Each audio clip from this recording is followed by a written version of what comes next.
It's been a little while since I talked about my camp, but so the way we get here now is we drive, I think it's like 5 hours to Montreal and fly from the Montreal airport to Coudreac, where our clients always have gone.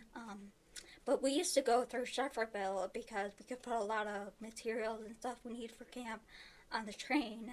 Uh, but now we put stuff on a ship, actually, and the ship goes to Kudravac, so now we just fly to Kudravac like the rest of our guests, and flying through there is a lot cheaper than at Hefferville. Another reason we drive to Seven Islands and take the train to Shefferville was because, my grandpa took that train for a while before my mom's sister ever started coming up here, but I guess we continued to go that way because she lived in Seven Islands and it was just convenient. We would stop and pick her up and then get on the train. But she stopped coming up a few years ago, so we don't really have a need to go that way anymore.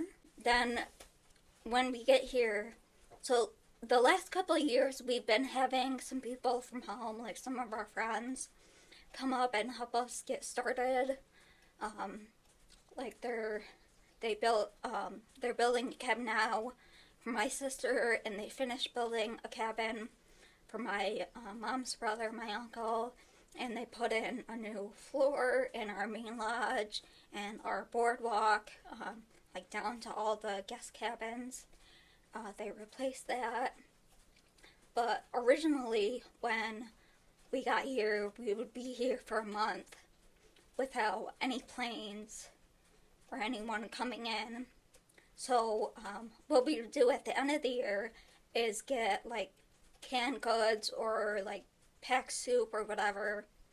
And so when we come in, we have groceries with us, but they only last so long, and then we just, I don't eat fish, and neither does my sister, but they catch fish to eat if they need it, and then also just the dry goods and stuff we live on that until another plane comes. And just about up until, I think it was 3 years ago, our only form of communication was a satellite phone. And if you've ever used the satellite phone, it doesn't always get the best reception.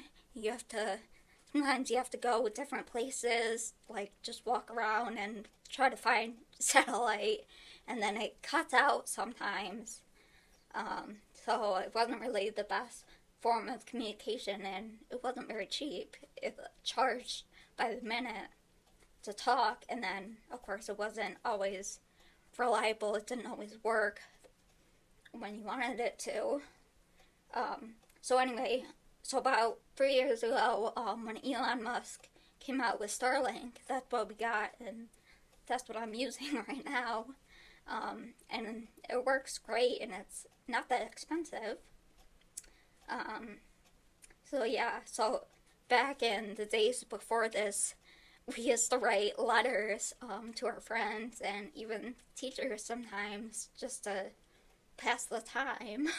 And sometimes we would have like some of the fishermen that came up for a lot of years were like friends with us.